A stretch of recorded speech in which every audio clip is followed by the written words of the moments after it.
Hi, sixth graders. This week we are reading Kensuke's Kingdom. It is by Michael Morpurgo. Oof. And it is illustrated by William Lowe. Your essential question this week is what can cause people to change how they feel about one another? Sailing with his parents around the world, Michael and his dog Stella fall overboard during a wild storm. They are washed up on an island in the Pacific. A mysterious old man who has befriended the island's orangutans brings food and water to the boy and dog. But when Michael builds a signal fire to attract a passing ship, the man stomps it out.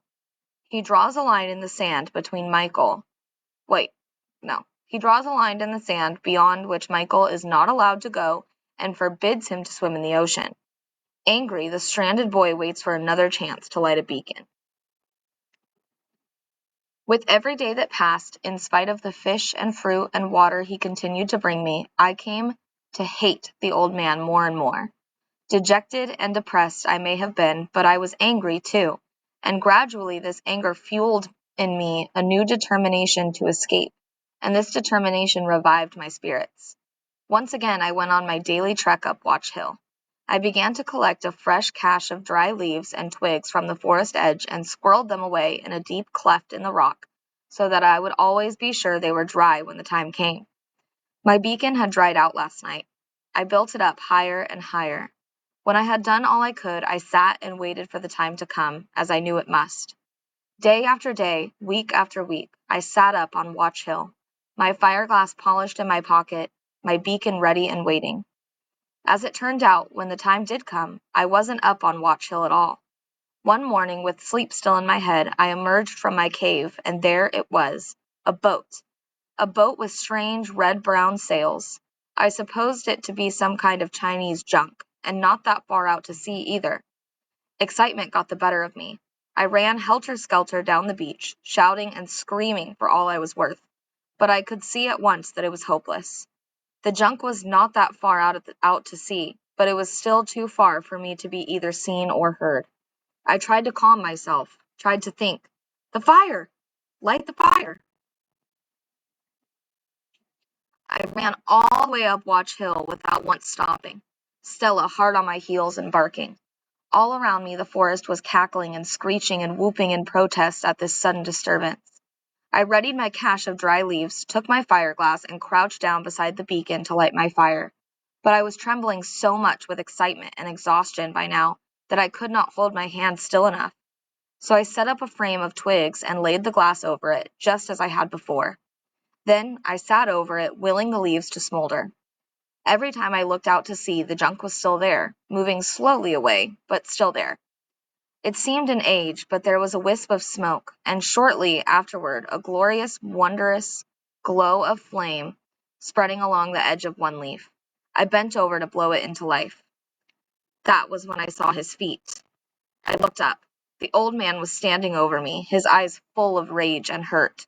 He said not a word, but set about stamping out my embryo fire. He snatched up my fireglass and hurled it at the rock below, where it shattered to pieces.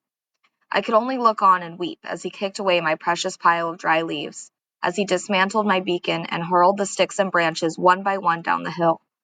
As he did so, the group of orangutans gathered to watch. Soon nothing whatsoever now remained of my beacon. All about me the rock scree was littered with the scattered ruins of it.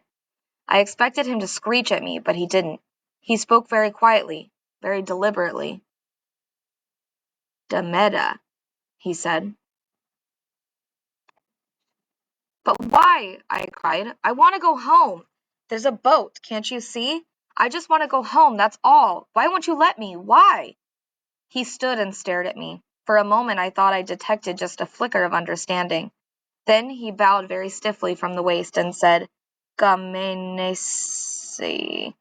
Whoa. Gamenesi. Sigh. Gamenesi? Yeah, let's go with that. Gamenesi. Sorry. Very sorry. And with that he left me there and went off back into the forest, followed by the orangutans. I sat there watching the junk until it was nothing but a spot on the horizon, until I could not bear to watch any more. By this time I had already decided how I could best defy him. I was so enraged that consequences didn't matter to me. Not anymore. With Stella beside me, I headed along the beach, stopped at the boundary line in the sand, and then very deliberately, I stepped over it. As I did so, I let him know precisely what I was doing. "Are you watching, old man?" I shouted. "Look, I've crossed over. I've crossed over your silly line, and now I'm going to swim. I don't care what you say. I don't care if you don't feed me. You hear me, old man?" Then I turned and charged down the beach into the sea. I swam furiously until I was completely exhausted and a long way from the shore. I trod water and thrashed the sea in my fury, making it boil and froth all around me. "It's my sea as much as yours," I cried, "and I'll swim in it when I like." I saw him then. He appeared suddenly at the edge of the forest. He was shouting something at me, waving his stick. That was the moment I felt it, a searing, stinging pain in the back of my neck. Then my back, and my arms, too. A large, translucent white jellyfish was floating right beside me, its tentacles groping at me. I tried to swim away, but it came after me, hunting me. I was stung again, in my foot this time. The agony was immediate and excruciating. It permeated my entire body like one continuous electric shock. I felt my muscles going rigid. I kicked for the shore, but I could not do it. My legs seemed paralyzed, my arms too. I was sinking, and there was nothing I could do about it. I saw the jellyfish poised for the kill above me now. I screamed, and my mouth filled with water. I was choking. I was going to die. I was going to drown. But I did not care. I just wanted the pain to stop. Death, I knew, would stop it. I smelled vinegar and thought I was at home.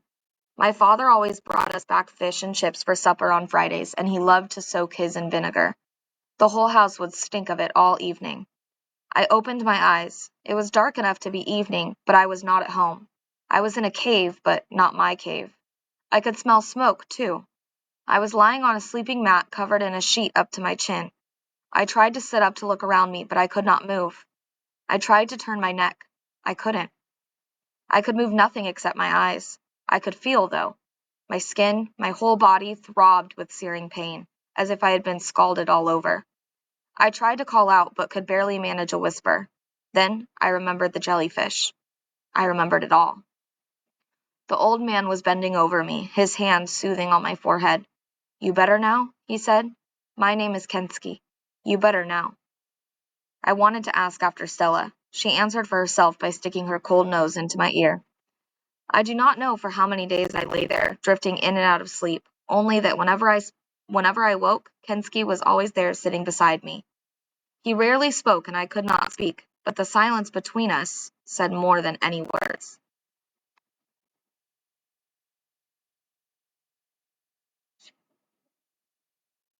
My erstwhile enemy, my captor, had become my savior.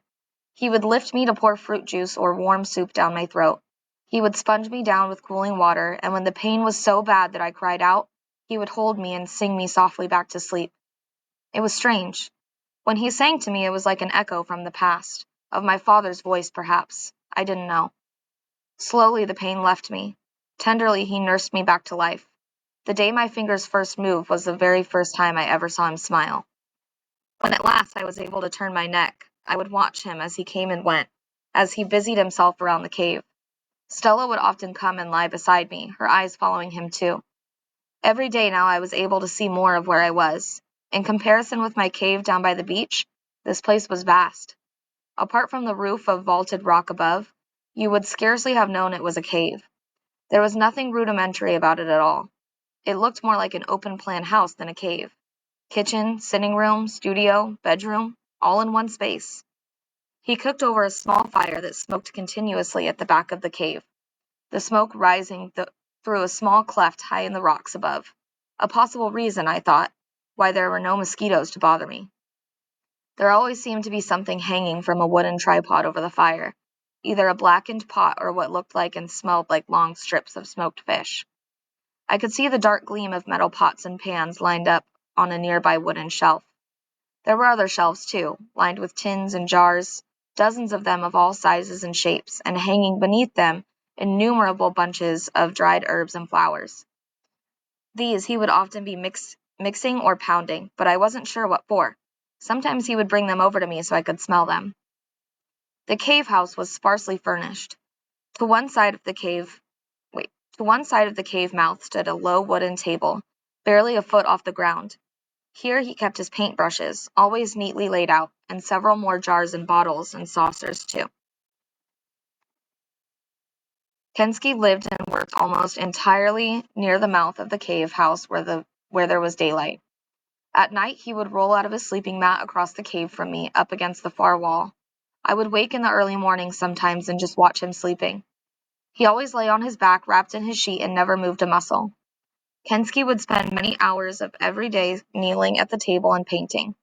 He painted on large shells, but, much to my disappointment, he never showed me what he had done.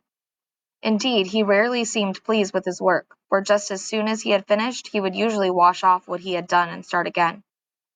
On the far side of the cave mouth was a long workbench, and hanging up above it an array of tools: saws, hammers, chisels, all sorts. And beyond the workbench were 3 large wooden chests in which he would frequently rummage around for a shell, perhaps, or a clean sheet. We had clean sheets every night. Inside the cave he wore a wraparound bathrobe, a kimono, as I later knew it to be. He kept the cave house immaculately clean, sweeping it down once a day at least. There was a large bowl of water just inside the cave mouth. Every time he came in, he would wash his feet and dry them before stepping inside. The floor was entirely covered with mats made of woven rushes like our sleeping mats. And everywhere, all around the cave, to head height and above, the walls were lined with bamboo. It was simple, but it was no home. Rewind. It was simple, but it was a home. There was no clutter. Everything had its place and its purpose. As I got better, Kensuke would go off and leave me on my own more and more, but thankfully, never for too long. He'd return later, very often singing, with fish, perhaps fruit, coconuts or herbs, which he'd bring over to show me proudly. The orangutans would sometimes come with him, but only as far as the cave mouth. They'd peer in at me and Stella, who always kept her distance from them. Only the young ones ever tried to venture in, and then Kensuke only had to clap at them, and they'd soon go scooting off. During those early days in the cave house, I so much wished we could talk. There were 1,000 mysteries, 1,000 things I wanted to know, but it still hurt me to talk, and besides, I felt he was quite happy with our silence, that he preferred it somehow. He seemed a very private person, and content to be that way. Then one day, after hours of kneeling, hunched over one of his paintings, he came over and gave it to me. It was a picture of a tree in blossom. His smile said everything. For you. Japan tree, he said.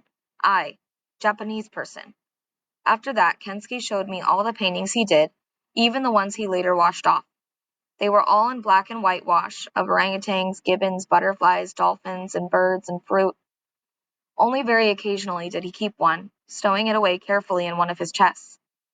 He did keep several of the tree paintings, I noticed, always of a tree in blossom. A Japan tree, as he called it, and I could see he took particular joy in showing me these. It was clear he was allowing me to share something very dear to him. I felt honored by that. In the dying light of each day, he could sit beside me and watch over me, the last of the evening sun on his face. I felt as if he were healing me with his eyes. At night, I thought often of my mother and my father. I so much wanted to see them again, to let them know I was still alive. But strangely, I no longer missed them. In time, I found my voice again. The paralysis gradually lost its grip on me, and my strength flowed back. Now I could go out with Kensuke whenever he invited me, and he often did. To begin with, I would squat on the beach with Stella and watch him spearfishing in the shallows. So still he stood, and his strike was lightning fast. Then one day he made me my own spear. I was to fish with him. He taught me where the bigger fish were, where the octopuses hid under the rocks, how to stand still as a heron and wait, spear poised just above the water, my shadow falling behind me so that the fish were not frightened away. I tell you, spearing a fish for the first time was like scoring a winning goal for the mudlarks back home. Just about the best feeling in the world.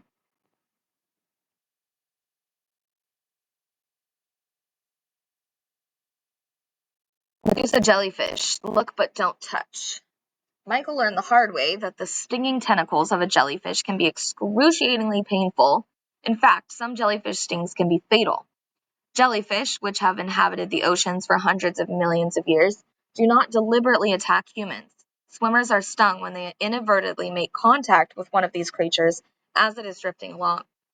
Though many species of jellyfish are quite toxic, some jellyfish can be exquisitely beautiful to behold. With their simple translucent bodies in the radial shape of a bell, sometimes its luminescent hues of purple, pink, or blue. Jellyfish have long tentacles trailing from the rim of their bodies, and for this reason they are also called Medusa jellyfish, after a monster in Greek mythology who had venomous snakes for her hair. The tentacles of a jellyfish contain special stinging organelles called nematocysts. Yeah. When a swimmer or more typical prey, such as small fish, brushes against a tentacle, the nematocysts spring out and pierce the victim's skin with tiny lances.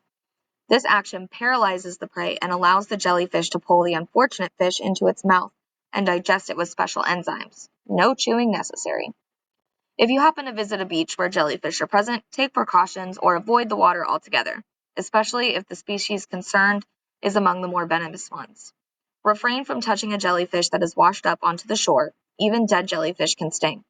Jellyfish are best observed at a safe distance, or better yet, behind a thick sheet of glass in an aquarium. Okay, the end. Try to focus on cause and effect this week.